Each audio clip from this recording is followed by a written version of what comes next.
much need. So even if you don't want to reach out to us, your neighbor down the road, people that you've been seeing around you that like, this person is hardworking, but they just need some support. If you are feeling, that prompting, reach out. That's also a very good way to support. And I know Nigerians are generous naturally. We're just very skeptical now. And how to go about it in a way that is meaningful, that we don't get used, we don't get exploited in the process of trying to be kind.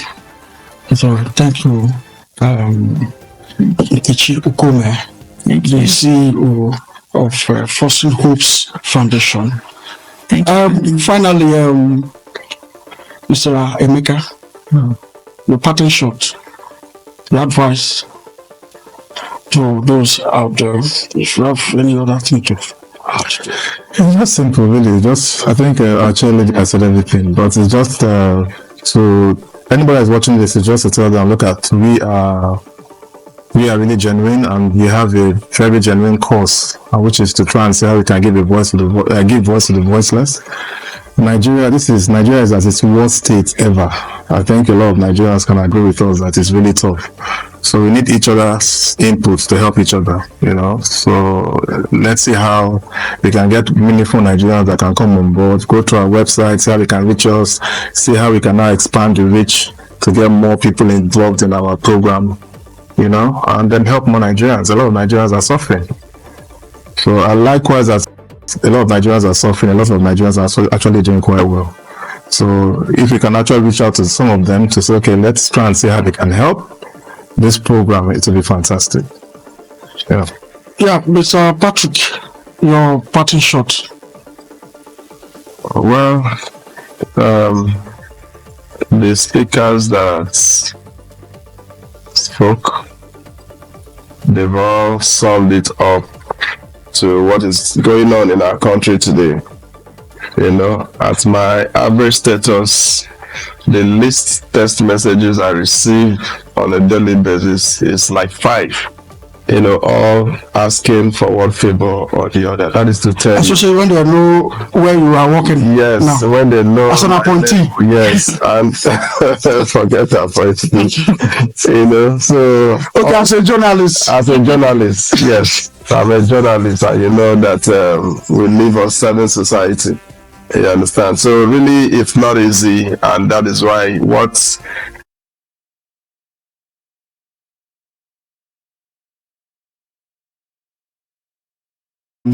matters arising. Hello, and welcome to yet another interesting program. Your program, our program, Matters Arising.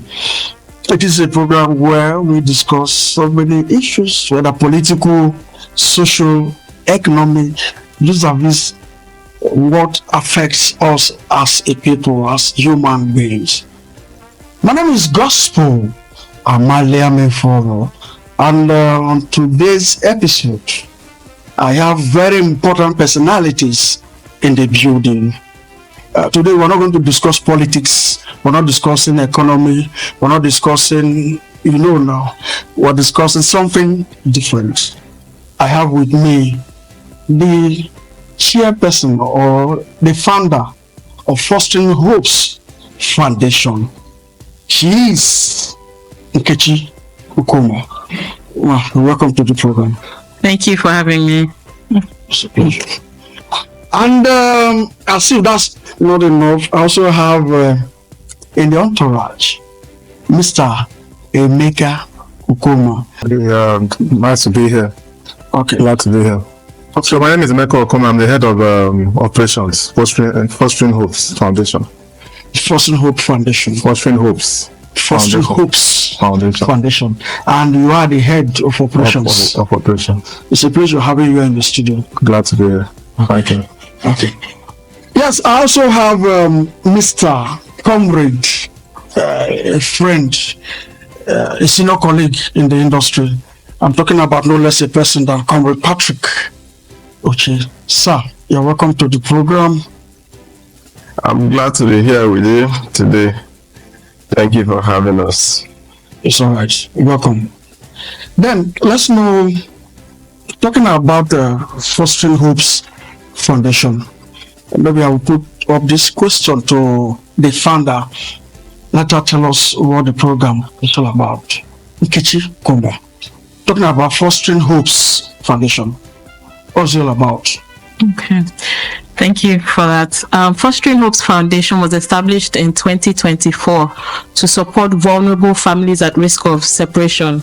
What do I mean by that? We were accustomed to hearing stories about, sometimes families, due to financial constraints, sending their children away to distant relatives in the hopes of better opportunities, and then these children end up being sometimes turned into domestic servants, house girls, house boys, facing abuse and exploitation.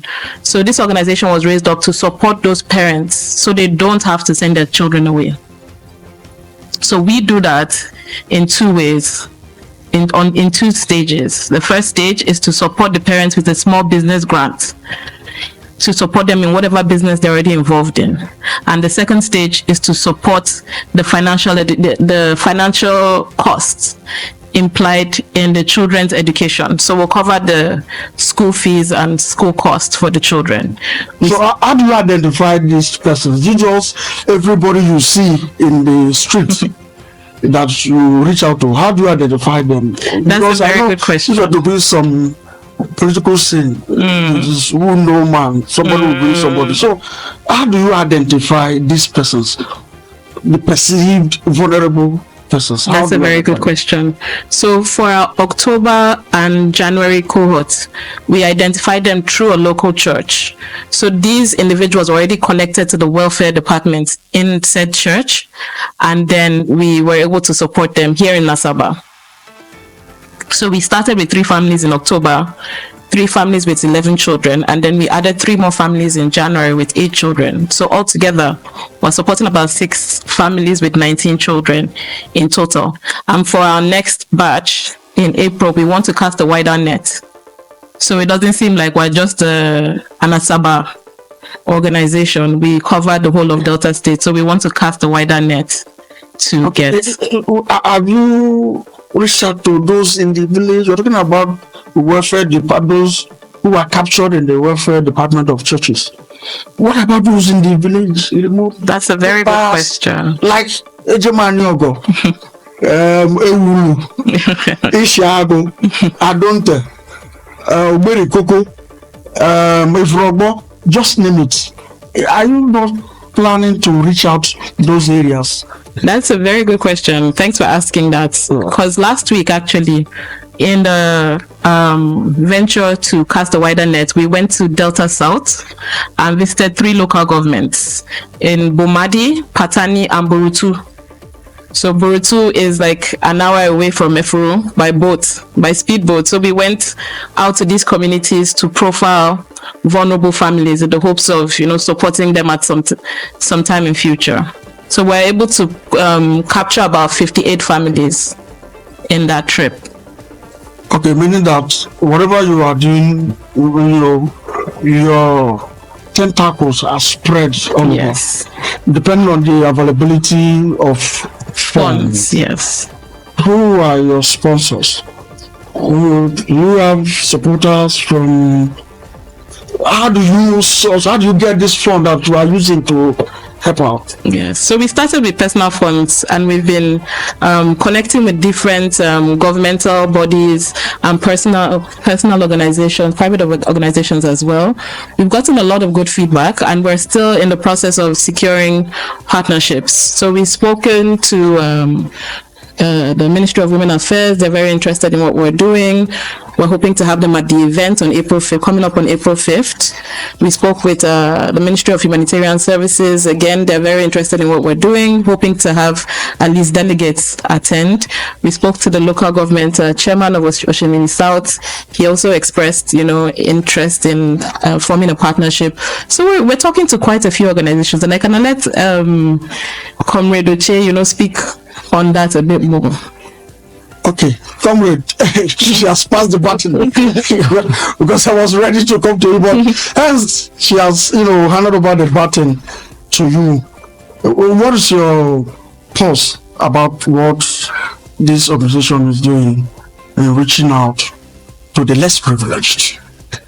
Yeah, this organization is doing something that is very laudable, like she rightly said, when she came in last year and introduced this program, this empowerment scheme, we were taken aback because what she read out to us was a comprehensive empowerment, which is unusual, because here we know that those that are vulnerable, those not having goods, the highest you can empower them is maybe 50,000 naira or 100,000 naira.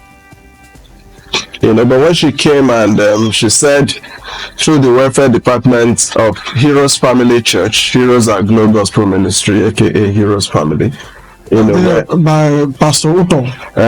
Pastor Elvis Uto. Engineer Elvis Peters Uto, yes, okay. is the senior pastor.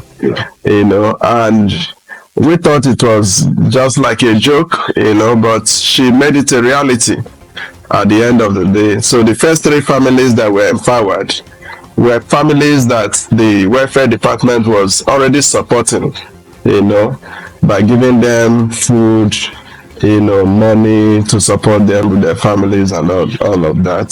The women mostly were empowered in that first 3 families. One had lost the husband, another one, the husband is in prison, over one offense or the other. Then the third person has a husband, but the husband is not doing that much, relying on the woman to cater for the family.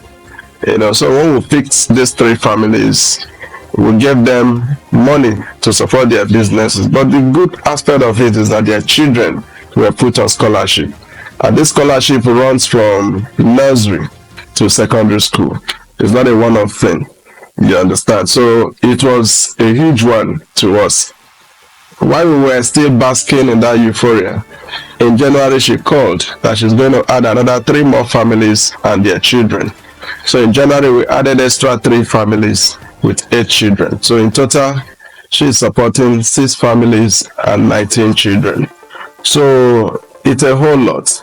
And when she came down and said, in order to sensitize what she's doing here in Nigeria, that there is need for a program that will draw attention of people in government, stakeholders, traditional rulers, to what she is doing in a bid to, expand her tentacles, like she said.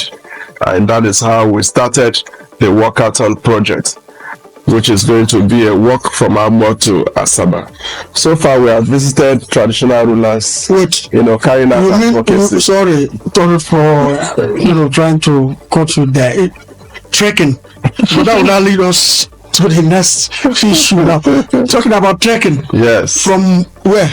From Agbor to Asaba. You say? A walk from Agbor to Asaba. All the logistics are put in place already, so there's no problem. There's going to be ambulance in case, someone faints or something, or the person wants trekking from Agbor to Asaba. I'm sure you're shocked. It's like an endurance trek that we did during our youth service days. You understand? A lot of families are suffering. The economy is not friendly to a lot of families, you understand? And if you must do so with regards to what people are going through, it must be an endurance walk, you understand?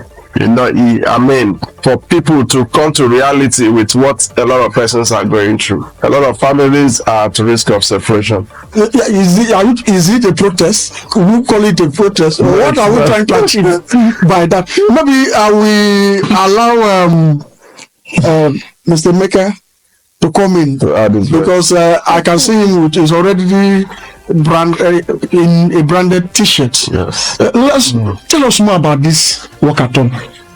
Why? It's just sending a message actually to the government and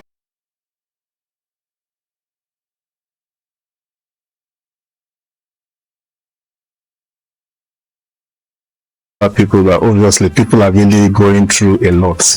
So it's just like creating a voice for the voiceless. So this program is obviously, as much as we say Agbor and all that, the founder herself has actually done some training on her own and she has actually covered 50 kilometers so far. And it's not something that we're just going to get everybody to just go in without going through some kind of fitness thing. So since we started this whole initiative, we've actually been training at the National Stadium towards this event. So I think so far we've covered about 40 kilometers within the stadium. And I think this Saturday we're looking at also going out now to the open with the protection of the road safety people. I want to do like another 45 kilometers, preparing ourselves for the final trip, which is on the final program, which is on Saturday, April 5th. So it's not something just go and just do 60 kilometers. So the athletes are actually preparing themselves for that event on Saturday. Is it a kind of a competition? Let me ask you, because some persons, I remember there was a time I did the competition to that effect. Some persons were saying that going to be, if there's a prize, I don't know. Definitely, there's definitely going to be some kind of incentive for everybody that is participating, but it's not a competition per se. We're just working on behalf of those that can't. You understand? So it's just all the athletes understand the mission behind this program we're trying to do. So, meaning that it's not all commerce affairs. Somebody must be, tested. Check, is there going to be kind of because somebody can't just... No, you can't just wake up tomorrow and just say, you want to walk 60 kilometers. No. You have to be sure that you're ready for it. So even some of the participants that have been training in the stadium, some of them will not qualify for that day. So if you cannot meet up to that, we feel they're not fit enough, you can't do that. So we're just preparing. Sorry. And you can join us when we enter Asaba, right? Just to some people can join like 5 kilometers towards the end of the, just to say, okay, we want to support you. I can do 10 kilometers, I can do 1 kilometer to the stadium. So it's open to those that feel they can do it within their capacity. It's okay. Walkathon. Because I'm just trying to imagine how it's going to be trekking from Agbor to Asaba. The first time I heard about it, my heart almost jumped to my mouth. It's not an easy thing. It's not easy. Because so that we won't faint. I used to hear stories about our fathers back in the days. I used to trek from school many miles, walking to and fro. So that means our fathers are a lot fitter than us right now. I was there. I also heard of a story where our forefathers, like in Isenuku, for example, where Reverend Martin, the father of modern Isenuku, when he started the church and started building schools, those he was sending to places like Onitsha and Benin there to buy materials. They work on foot. They just walk to Onitsha, walk to Benin. We call it going to Idu. Idu, yes. You need to take a message to the then Oba. You need to walk there because there were no means of transportation except your feet. There was nothing like horse, there was nothing like bike, there was nothing like vehicle then. That's what we call a human portrait. Yes. It's okay. But these days now we have all it takes to do the work. The police will be there, the road safety will be there, there's going to be Red Cross, ambulances are provided, and volunteers are going to be going with us. We don't have mobile toilets as well. There's water, mobile toilets, so it's a whole lot of, Are you advising those who are interested, who want to? Are you like putting it out there as many that are interested to join the shoot? How do they participate? Where is your takeoff point? How are you going to go about it? So we encourage people to join us as we enter Asaba. So they can either join us at Okwanam City Gate. When we're coming in, they can join us on Okwanam Road. They can join us on Inebisi Road. Just as we walk, we're going to try and leave like live updates so people know where we are and where they can join us to meet us, because we don't want to be responsible for anybody having any issues on that day, right? So we want to encourage people to just walk at the pace they're used to, walk at the length that they're used to. So that's why we want to encourage people to do about 10 kilometers and below. on that day. We don't want anybody who hasn't been training with us to just want to do the whole Agbor to Asaba walk. Okay, so if I want to join, okay, from here to Okman City Gates, how many kilometers? In case if I want to join. Actually, roughly about 10 kilometers. Yeah, about 10 to 12. About 10 to 12 kilometers. I think I get hooked, but you know it's It's all right. I must say thank you for your time. I don't know if you have a final shot on this. I wanted to ask you what triggered, why did you decide to go into this Fostering Hopes Foundation? The mission, why? Why did you decide to go into it? Reaching out to the less privileged, helping this one. What motivated you? So there's Your driving force. Yeah, that's a very good question, and there's so many different stories I can draw on. But I would say the one of the ones that stand out a bit is in 2009, when I was about to leave Nigeria.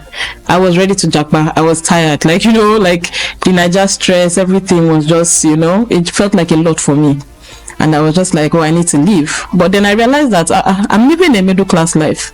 Like, things are not bad like that I'm feeling like this. So if I'm feeling like this, how much worse would somebody else that's not as stable as I am at that time, how would they be feeling? I need to come back. I know they hear them. What happened?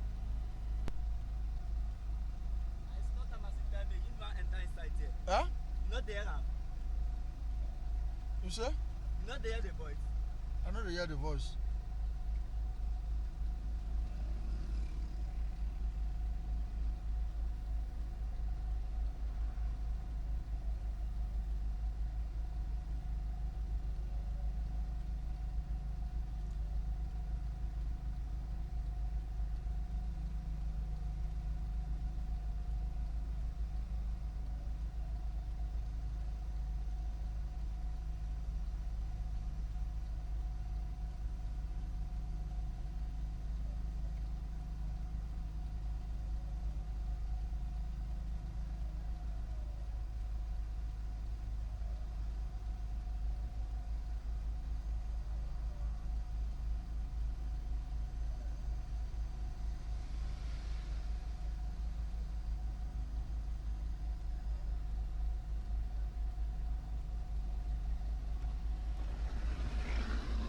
The record.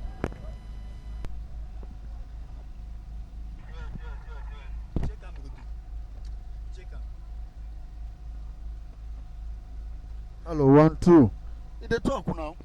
They talk. You know Sabi Mike? I put them, but if let's say the thing they far. Go to the people when they sing. Whoa. This people they back, they're not talking anything. Put them here. Pin them to your mic. Go to the people when they far, when they front.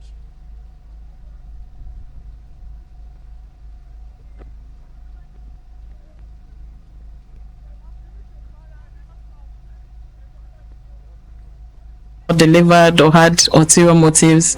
So what I would like to say is, watch us. Number one, the fact that we're starting with personal funds, that should also display some genuineness, hopefully, that we mean well. And just check us out on our website, www.fosteringhopesfoundation.org. Come out to see us. Our office is on Hamptons Road by Midwifery, Ozo KK Plaza Junction. Connect with us. Well, our numbers and emails are on the website. So just reach out if you have any questions. And then there's so much need. So even if you don't want to reach out to us, your neighbor down the road, people that you've been seeing around you that this person is hardworking, but they just need some support. If you are feeling, that prompting, reach out.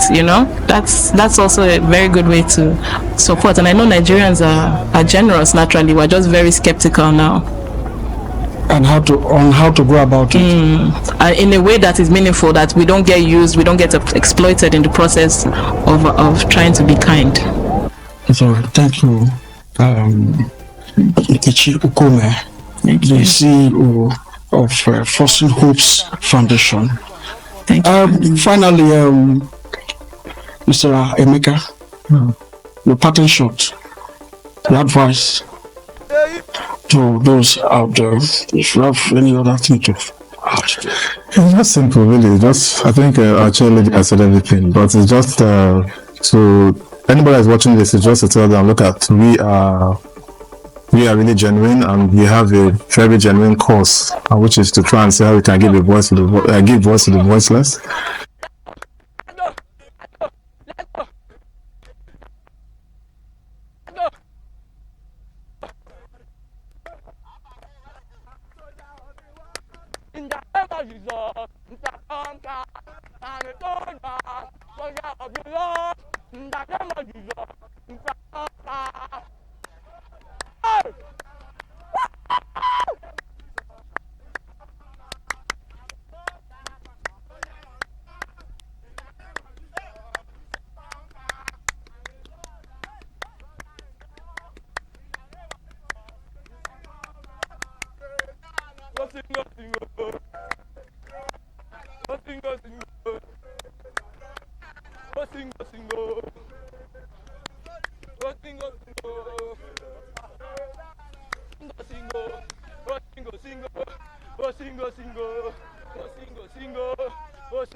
Go front, go check this thing.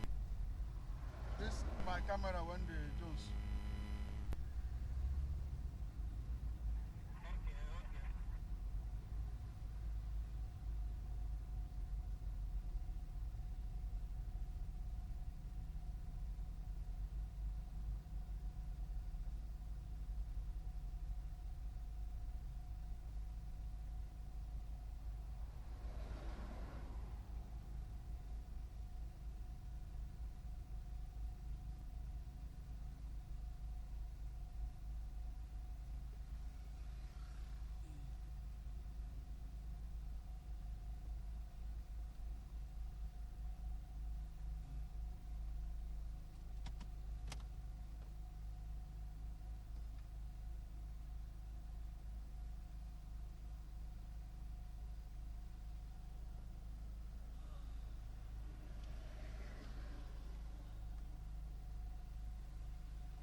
want to check this one up? Okay, thank you, dear.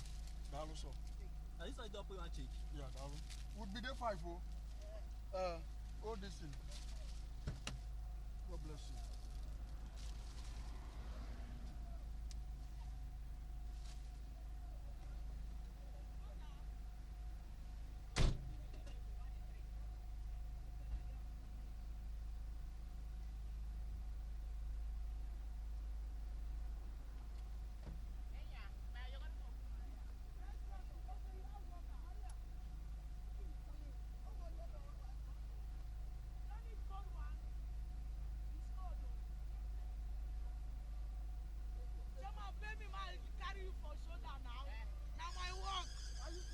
I swear. Wait, the leg, no matter. Put your head now. Put your head.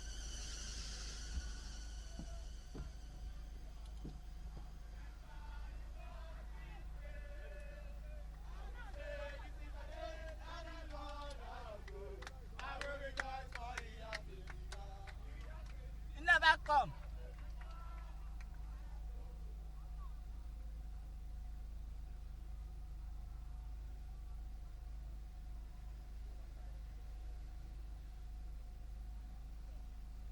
Never come.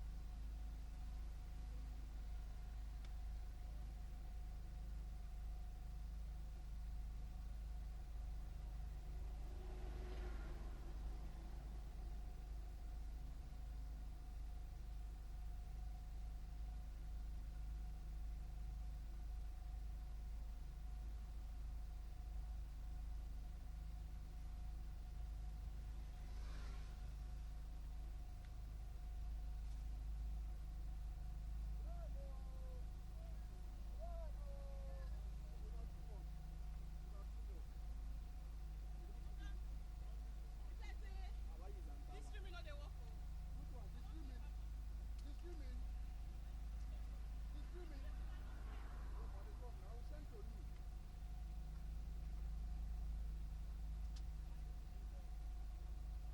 Check the people around the signal. Check for mixer now.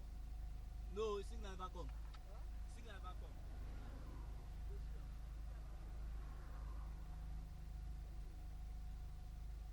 So if you never come. No. Never come. If you come, you go show now.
Banya, enter me they go.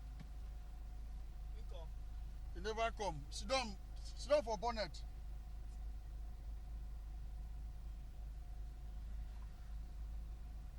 Not block my camera for them. Not block my camera.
Make I enter. May I enter.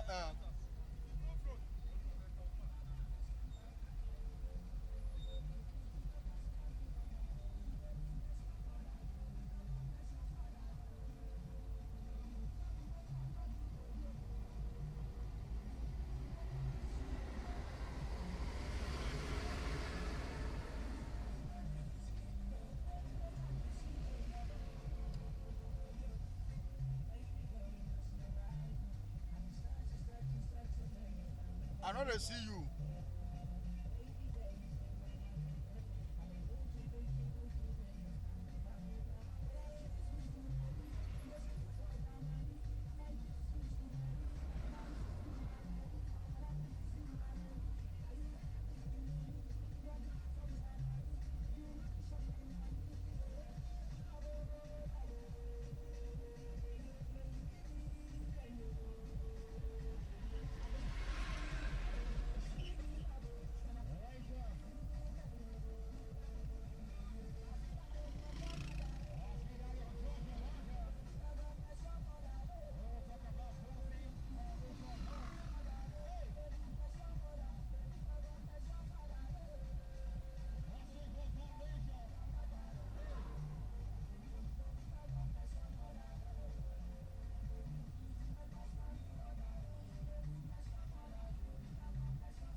Reservation of child protection.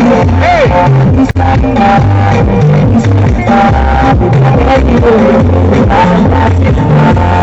Raising awareness for public reservation.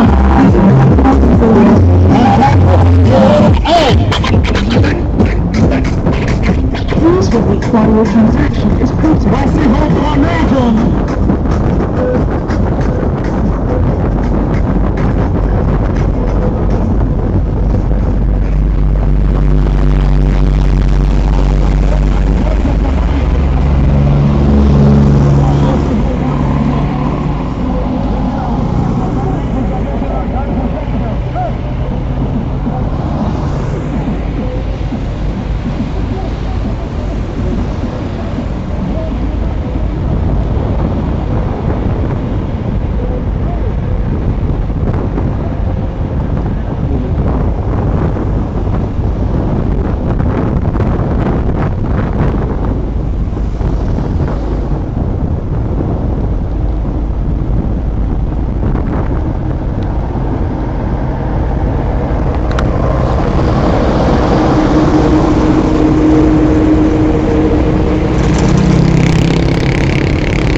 shake again.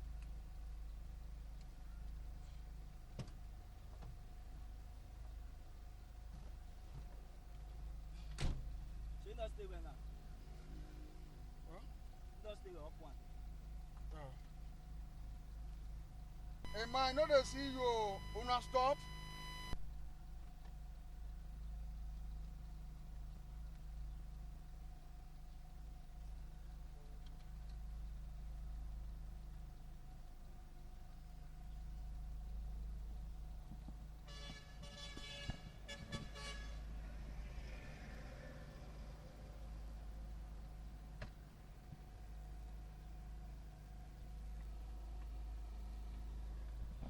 Hello, signal check 1 2. Hello, signal check.